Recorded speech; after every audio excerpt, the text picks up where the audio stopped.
Tapi di sini kita bakal nyampe yang 3, yaitu ilmu ghaib al-hadis, ilmu nasab wa mansukh, ilmu asbab urut al-hadis. Oke? Masuk ke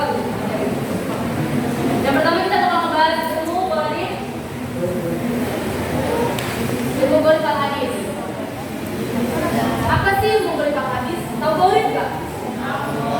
Ghaib itu bahasa Arab, artinya asing, aneh. Kita baca dulu ya. Ilmu yang mempelajari makna matan hadis dari lafal atau ucapan yang sulit dan asing bagi kebanyakan manusia karena tidak umum dipakai orang Arab. Ngerti gak?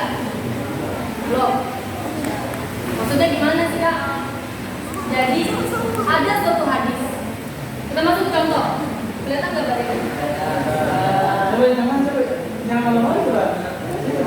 Kala itu Nabi bersabda, "Salatlah berdiri dan barang siapa yang tidak mampu berdiri." Jelas, baca jelas. Salatlah berdiri dan barang siapa yang tidak mampu berdiri, hendaklah duduk. Hendaklah duduk. Dan jika tidak mampu duduk, hendaklah tiduran di atas lampu. Gimana? Ngerti gak? Tiduran di atas lampu gimana? Ente ngerti gak? Tiduran di atas lampu. Orang-orang masih tidur di atas kasur gak? Tapi ada kalimat tiduran di atas lampu, ngerti gak? Makanya dari kalimat, dari definisi tersebut ada kalimat dari lafal yang sulit dan asing. Asing kan? Asing gak sih? Tiduran di atas lampu. Coy, gimana tidur di atas lampu? Ya gak? Gimana sih tidur di atas lampu? Gak ngerti ini apa maksudnya. Kala itu para ulama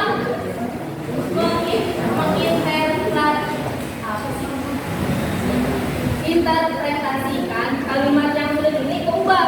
Oh, maksud Nabi begini nih, tidur di kanan, ngerti? Pernah dengar kan Nabi pernah ngasih arahan sebaik-baik posisi yang baik dalam tidur adalah posisi ke kanan, ya nggak? Iya. Sampai sini paham? Jadi kala itu kalimat sebelum ini ada kalimat tiduran di atas lampu. Gimana tidur di atas lampu? Ini juga gimana sih? Jadi ada kalimat yang diperbarui, ibaratnya kayak, oh, hadis ini asing. Banyak orang terutama orang Arab, banyak orang yang ngerti tiduran di atas lampu. Ada ulama, oh, maksud Nabi itu begini. Apa maksud Nabi? Ini tidur miring kanan. Habis ini paham? Hadis ghaib paham? Jadi hadis ghaib itu sesuatu kalimat yang aneh dan diinterpretasikan menjadi kalimat yang lebih mudah dipahami. Sampai sini paham? Kenapa sih Kak kita harus tahu itu hadis ghaib? Supaya apa? Supaya kita tahu kata-kata dalam hadis yang tergolong ghaib, yang tergolong aneh.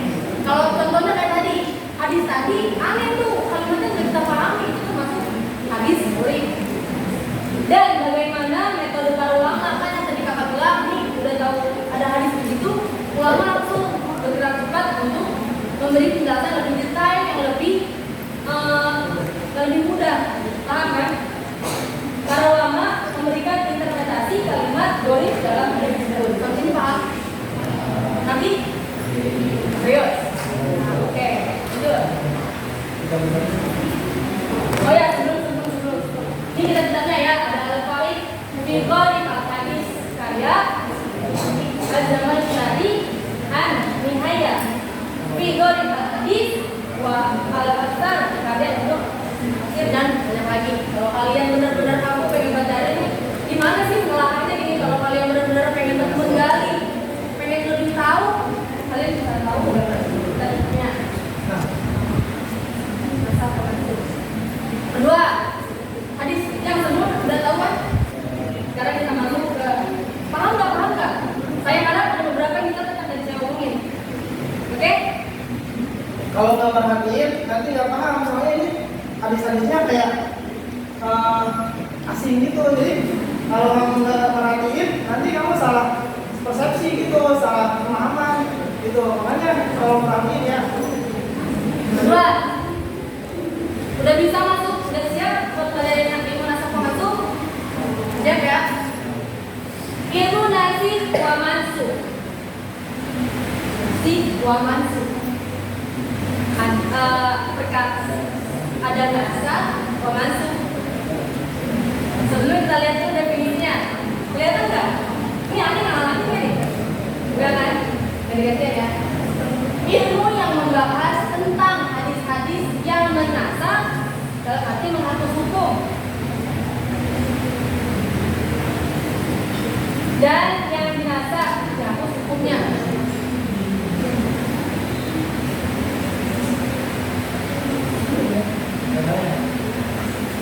Supaya lebih ngerti, kita lihat dulu contohnya ya, baru kita telah lagi definisinya. Supaya contoh, kuntu nahaytukum an ziyaratil quburi fazurha. Apa artinya kan? Coba kita saya nggak ngerti. Aku dulu melarang kalian berziarah kubur. Tapi sekarang berziarahlah.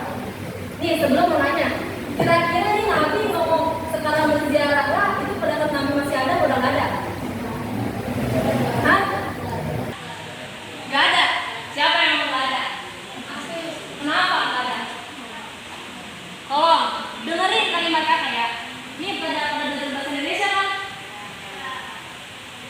Aku dulu melarang kalian berziarah kubur, tapi sekarang berziarahlah. Tapi sekarang berziarahlah, Nabi kan?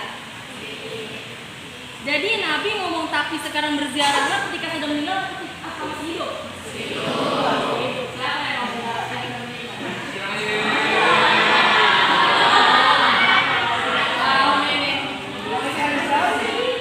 Jadi gini loh. Kenapa sih Kak? Kok Nabi dulu melarang kita berziarah kubur? Karena kan kalau kubur kan, kekuburan kan itu kan sesuatu yang supaya kita mengingat kematian ya. Kesedihan lah ya. Kuburan kesedihan kan. Misalkan nih saudara kita meninggal. Nah, Nabi itu nggak mau ada kita itu melakukan kesedihan yang terlalu mendalam. Pernah dengar nggak sih kalau ngomong gini? Nih, misalkan saudara kita meninggal, kita nangis dalam banget. Lu jangan nangis terlalu dalam, kesian mayatnya. Bener gak? Pernah denger gak? Nah, yang lebih khawatir itu di situ. Aku dulu kalian berziarah kubur, tapi sekarang berziarah lagi. Cuman kakak minta maaf. Sebenarnya kan ketika Nabi melarang berziarah kubur dan proses memperbolehkannya itu kan ada asbab dulu ya kan? Bener gak? Pasti kalian bertanya-tanya dong, Pak, kenapa sih kok dulu Nabi melarang? Nah, apa sebabnya Nabi sekarang membolehin? Nah, kakak belum tahu banget apa yang akan saya juga belum tahu apa sebabnya. Jadi daripada kakak membuat omongan jadi dosa, daripada kakak berbohong sama apa yang kakak sampaikan ke kalian, jadinya cuma omongan kosong. Lebih baik kakak bilang sama kalian kalau kakak belum mengetahui ini, ya. Jadi yang dimaksud ilmu nasab wa mansukh adalah peraturan yang pertama diganti peraturan yang kedua.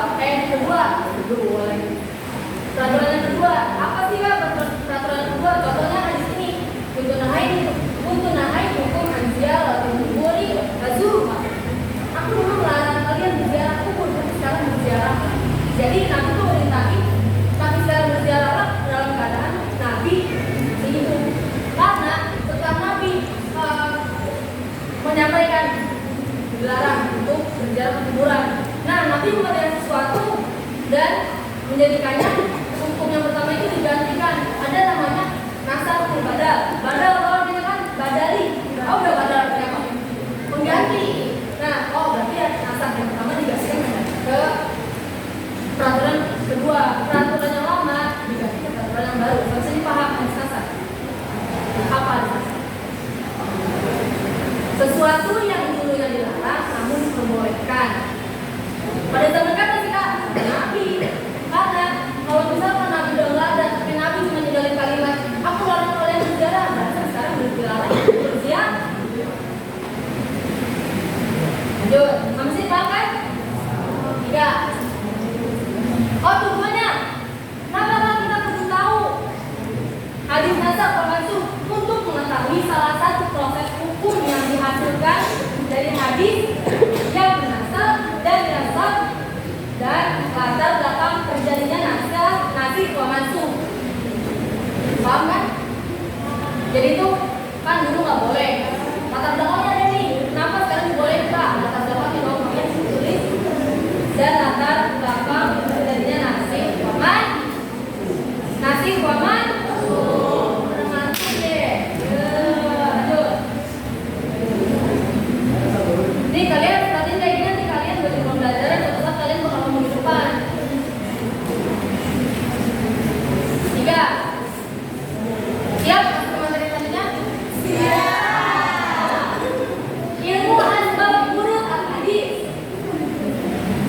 Kita lihat definisinya dulu. Ilmu yang menerangkan ya.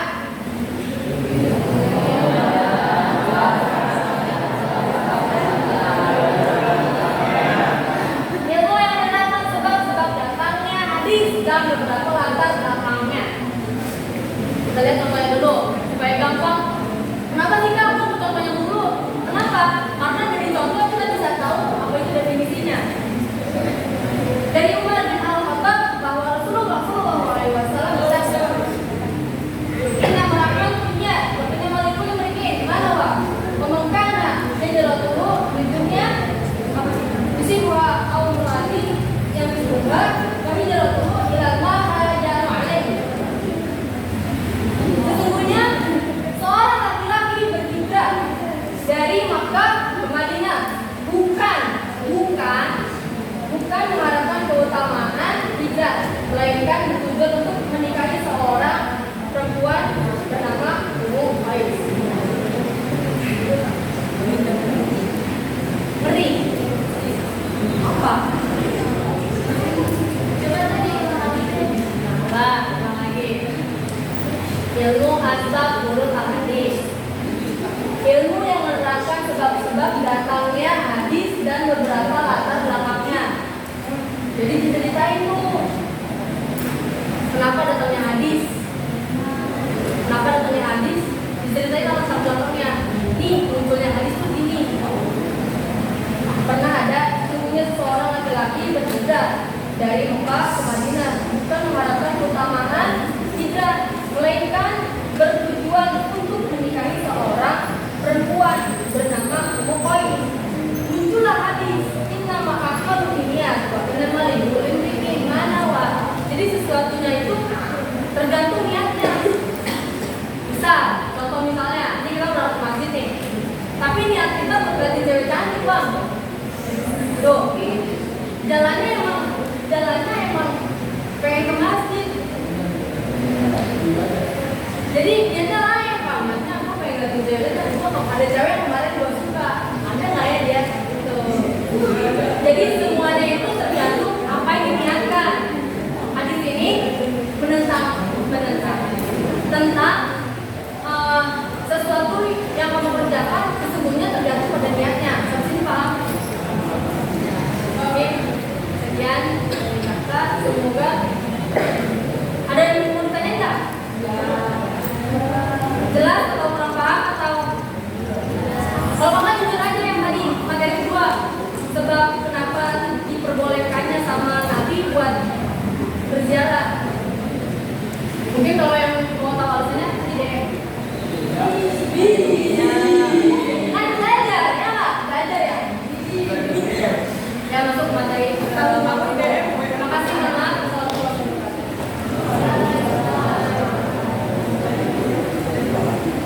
Oke, sebelum ke materi selanjutnya, ada yang mau bertanya nggak?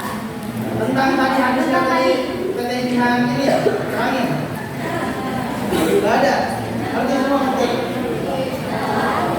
Oke, kalau nggak ada yang mau bertanya, kita lanjut ke materi selanjutnya, yaitu tentang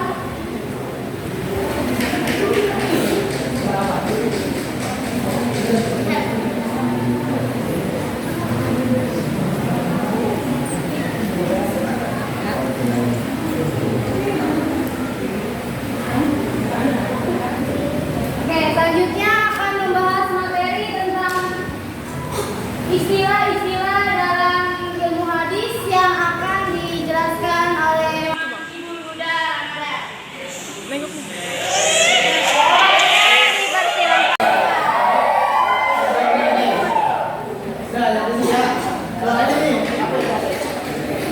Nih, sekarang kita bahas tentang istilah-istilah dalam ilmu hadis. Banyak istilah-istilah dalam ilmu hadis nih. Tapi ini cuma sedikit sih kayaknya. Nih, di istilah-istilah ilmu hadis itu ada sanad, matan, sama mukhtarij. Kan kemarin-kemarin kita ini kayak ngulang-ngulang kayak kemarin. Jadi ini diperjelas lagi gitu. Sanad. Kemarin kan udah ada sanad. Sanad dari bahasa atau tamadu, yaitu sesuatu yang dijadikan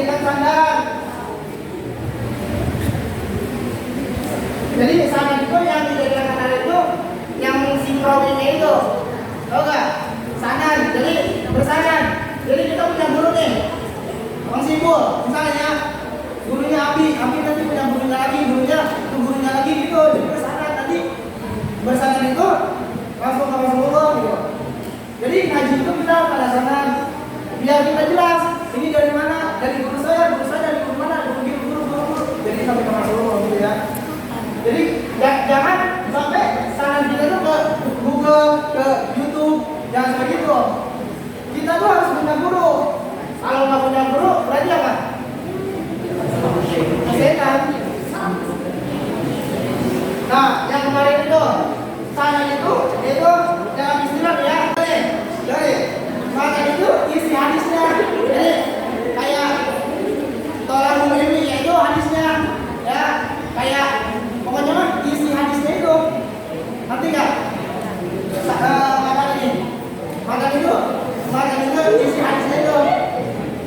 Ya, nanti nggak? Sanad itu nama-namanya yang apa? Sanad itu apa? Nama-nama yang menyampaikan hadis-hadis gitu. Makan itu isi hadisnya gitu ya. Nah, muharris nih, ya, kiapi. Muharris dalam bahasa itu bentuk isim fa'il yang bentuknya pelaku dari kata tahrij. Istilahnya itu seseorang yang menyebut suatu hadis dalam kitabnya dengan sandarannya. Jadi, coba ini itu ada contohnya. Oh ini mah, nanti ada contohnya. Bentar. Nah ini, di sini ada lambang-lambang periwayatan ya. Dilihat nih lambang-lambang periwayatannya. Ini kelihatan nggak sih? Nih, kan di hadis itu ada kayak lambang periwayatannya. Jadi sami itu aku mendengar dari Rasulullah, aku mendengar dari Utsman bin Affan, aku mendengar dari siapa gitu ya, yang itu hadis.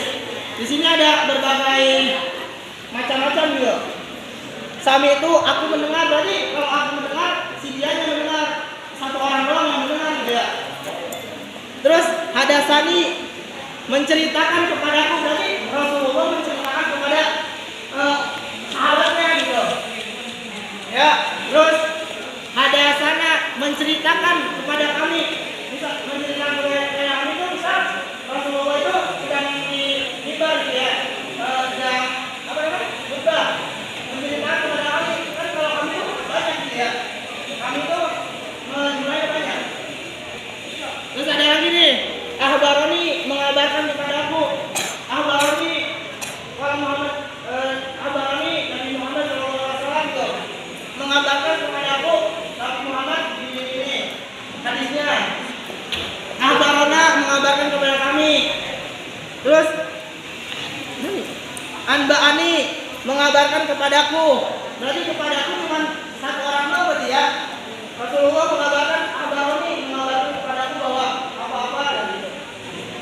Tuh ahbarana mengabarkan kepada kami.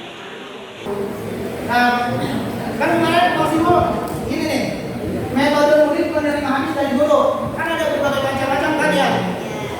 Nih, ini metode asama. Asama itu artinya murid mendengar hadis dari gurunya secara langsung. Jadi contoh nih ya, guru di kelas nih, misal Rasulullah sedang, contohnya ya, contoh Rasulullah sama sahabat ada di situ gitu. Jadi mendengar dari perkataan Rasulullah langsung gitu ya, asama itu.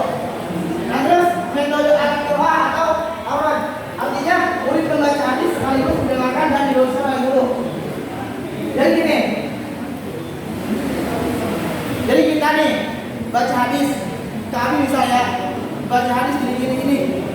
Nah kata kalau kata kami benar, berarti itu kita boleh diterima. Kalau kita baca hadis ini kata kami dilurusin tuh, boleh dilurusin sama kami gitu ya. Jadi kayak sorogan gitu. Ngerti nggak sorogan? Hah? Sorogan. Kayak kita nyorokin ke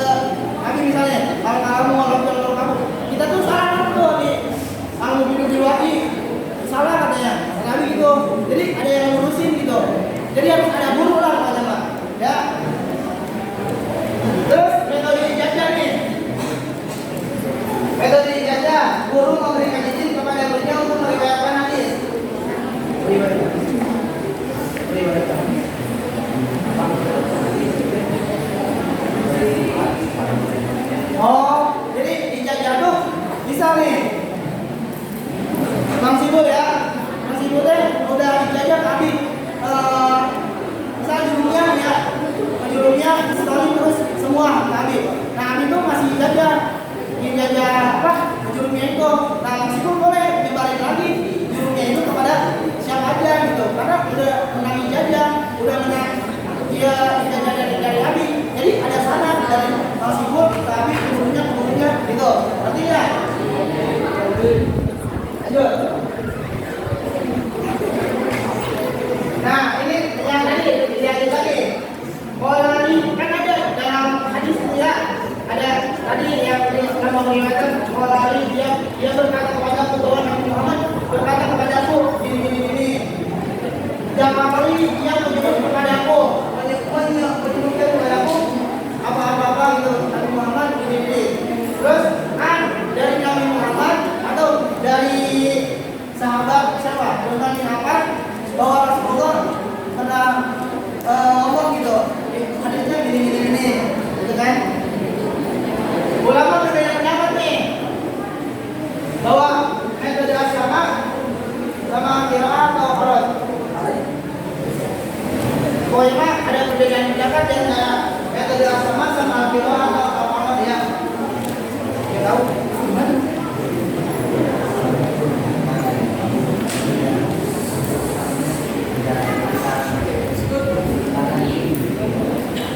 Lanjut. Ini tambah hadisnya nih. Dilihat. Ini enggak ada video ya? Udah. Nih.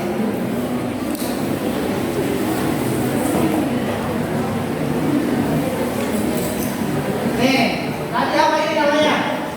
Nih, ada sana menceritakan kepadaku. Ini yang ingin kau ketahui. Ada sani. Jadi ada ini ya tadi ya, ada riwayat lambang periwayatannya dari Abi Hurairah radhiyallahu anhu kalau Rasulullah sallallahu alaihi wasallam. Jadi ada itunya tuh. Terus apa ini? Ngerti nggak? Yang tadi lambang periwayatannya. Jadi dari menceritakan kepada kami Muhammad bin Al-Musanna, menceritakan lagi kepada kami Abu Ahmad Al-Jubairi, menceritakan lagi kepada kami Sayyid Abi Husain. Dia berkata menceritakan kepada kami gitu ya. Tapi siapa yang ininya? Ya, ini yang ditulis oleh ada sendiri oleh Abu Hari yang ditulisnya. Nanti sampai sini enggak? Nah, kalau kelihatan. Lanjut, yes. Nih, di sini nih, lihat. Macan tuh tadi apa macan? Nah, ya isi hadisnya. Contoh di sini,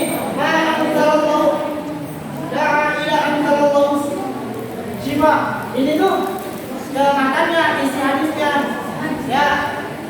Nah, terus sanad itu dari yang tadi yang terakhir Imam Bukhari mendengar dari Muhammad bin ini, mendengar lagi dari sini, mendengar. Jadi ada berkesinambungan itu, jadi ada tidak terputus lah ya. Ngerti nggak? Sampai ke Rasulullah dari Abu Hurairah itu mendengar dari Rasulullah Shallallahu Alaihi Wasallam. Nah, tadi kata Mas Ibu, apa itu mu'arif? Nah, mu'arif itu ini Imam Al-Bukhari yang terakhir membukukan hadis itu. Apa? Banyak ya, Imam Al-Bukhari, Muslim, An-Nasai, Ibnu Majah, banyak. Nah, di sini nih kemarin apa itu sahabat, apa itu tabi'in, dan apa itu tabi'in. Dilihat nih. Sahabat dari kata sahabat yang berkata sumpah berarti persahabatan. Jadi orang yang istilahnya nih, dengar nih, orang yang bertemu dengan Nabi dalam keadaan beragam dan mati dalam Islam supaya itu bisa masuk ke namanya. Jadi kan sahabat nih, sahabat itu sama zamannya dan sama Rasul, sama Nabi itu. Jadi sahabat itu masih bertemu dengan Nabi, ya sahabat itu. Lanjut, nanti kan kalau sahabat Nabi masih itu udah nggak sih? Tapi berarti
menjelaskan yang tadi kajian bawain sama Mang Sibul bawain, ya. Atau salah satunya aja, mau dari kajian atau Mang Sibul itu, ya. Siapa yang pengen? Yang pengen aja. Di sini namanya. Siapa? Ada nggak? Ditunjuk, mau nggak ditunjuk? Enggak. Awasin saya, awasin di sini.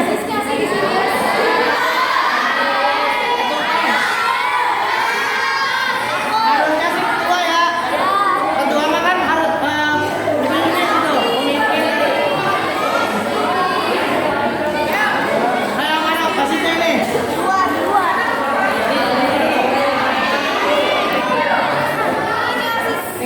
Mana?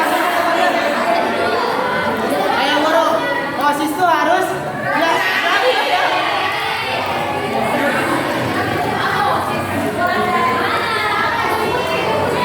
Mana basisnya?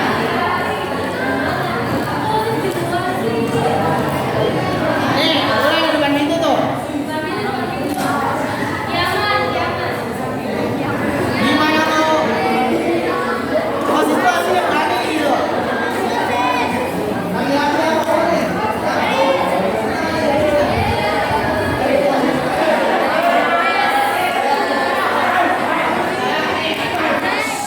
Nih, basis kalian mau nge-review lagi materinya.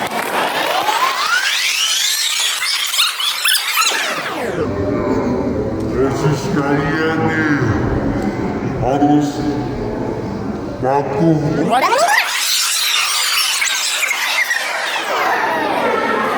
Nah, nih dengerin nih. Dengerin. Nih, dengerin nih.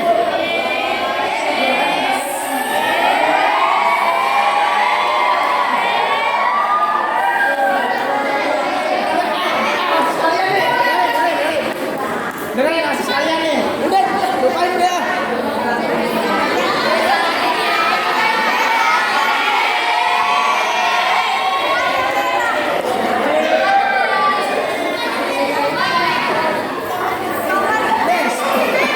Nih, kalau kalian gini lama waktunya nih ya. Dengerin dong. Apa yang nih ketua asis kamu. Nih. Udah. Dengerin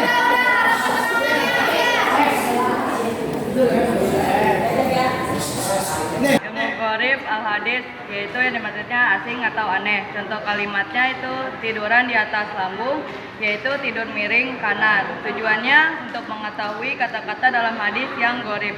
Kitab-kitabnya Al-Faik fi Gharib al-Hadis.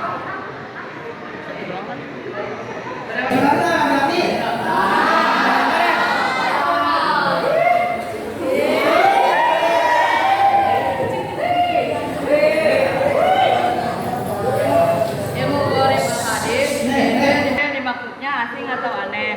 Contoh kalimatnya tiduran di atas lambung yaitu tidur miring kanan.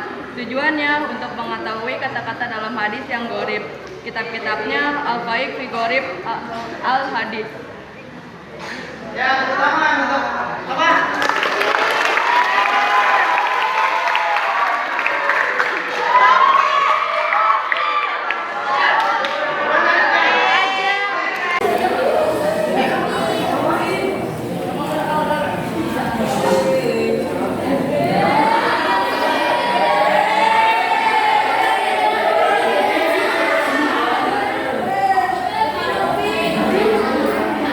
Nah, wakil kedua dari Jawa nih.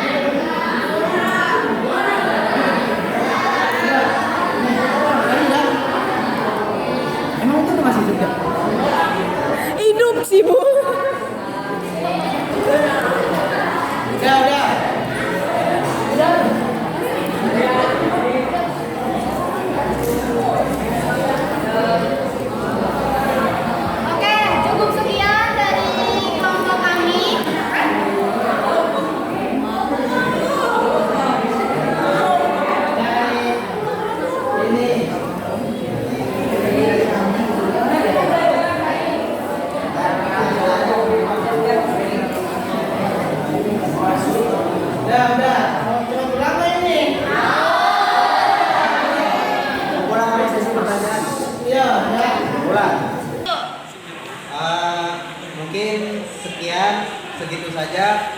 Mohon maaf apabila ada salah kata. Yang benar datangnya dari Allah, yang salah dari kami sendiri, ya. Wabillahi taufiq wal hidayah. Wassalamualaikum warahmatullahi wabarakatuh.